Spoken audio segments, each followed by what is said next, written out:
Hello, this is Brett Roberts, and today I'm going to be talking about this standard manipulative, specifically the underhand throwing, passing with hands, and then catching, as you can see here. These are both throwing, passing, catching are all vital for students' physical development. So the first lesson I will do, I'm going to start by demonstrating throwing myself and how to catch as well. This is going to help, first of all, it will help all of the students to know exactly what they're supposed to do, and it will also help any non-native English speakers, ELLs, and special needs students, as they will have the chance to model exactly what I do just based on observing. Now, when they're throwing, they're going to ensure they step with the opposite foot. They're going to bring their arm up above their shoulders and then throw in one fluid motion as they step. When catching, they're going to be giving their partner a target with their palms facing out and understand how to position their hands when the ball is thrown to either side, above their head, below their waist, so going across their body. If catching on their left side, going across their body with their right arm. And if they're catching on the right side, going across their body with their left arm.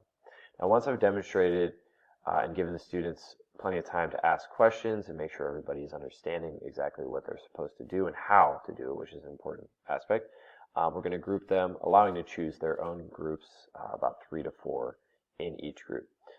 So this would be either heterogeneous or homogeneous depending on how the students group themselves.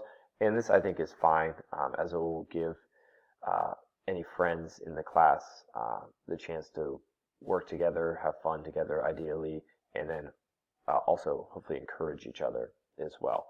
This is not going to be a competitive thing by any means. And so, yeah, either the homogeneous or heterogeneous groups is totally fine. I will do a formative assessment by just walking around and observing the groups as they throw amongst each other and then giving tips where I can and giving help.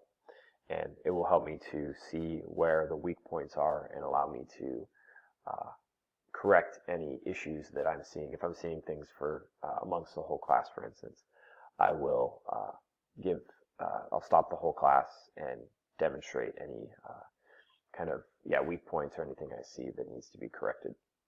Now, for an online lesson, although it wouldn't be ideal, we could do an underhand throw and catch to themselves, and it might not be the same as what you're seeing here, but it will at the very least give the chance for the students to catch, and then if it's a possibility, they can practice with either a parent or a sibling.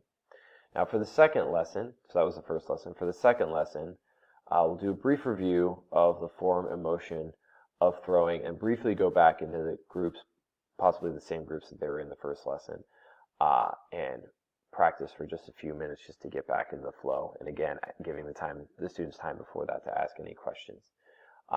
Then we will regroup them by putting them in heterogeneous groups and form 4 lines with a few feet between each student. So they'll be spread out across the gym, and they'll practice throwing overhand in a more controlled situation. Now, the purpose of the heterogeneous groups in this case is to give some competition, because after the students get used to throwing in a line, they're going to compete with the other line. So the first team or line to get the ball down to the last person in the line and then throw it all the way back down will be the winner.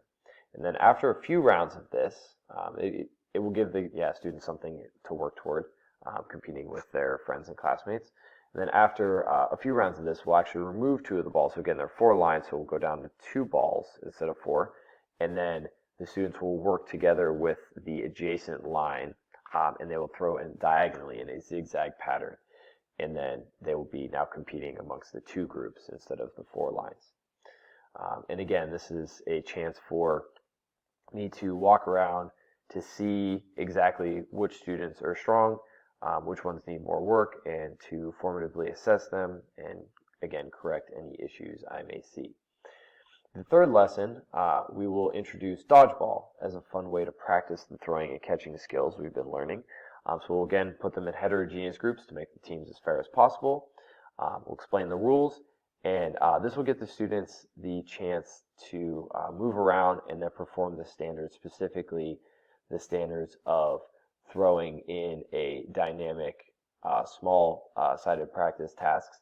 And then when both partners are moving, so they'll be throwing, wouldn't be partners in this case, but they'll be throwing to a target, which is this one right here, overhand with large target with accuracy.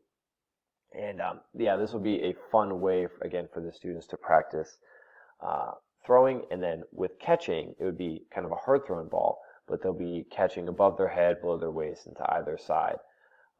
And again, in a fun and admittedly competitive, but a fun environment. And we'll play this for 2 consecutive class periods, as it will give the students more chance to get accustomed to the rules and the way that the game works, and then it would also get them performing these standards without even realizing that they're being assessed.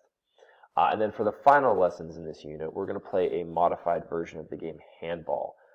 Students will throw into a goal, split in teams, again, heterogeneous groups, to make the teams as fair as possible. They're going to pass to a teammate who is moving. Both of them will be moving, so they will catch the ball, throw in chest to waist level. They will catch with accuracy with both partners moving. They will be, again, catching with in a dynamic environment. And we'll play this again at least 2 class periods, and again give the students more chance to practice and become familiar with the rules of this game that's a little bit more difficult than what we've done. And yeah, that would be the full unit of throwing and catching that we will do in my PE class. Thank you.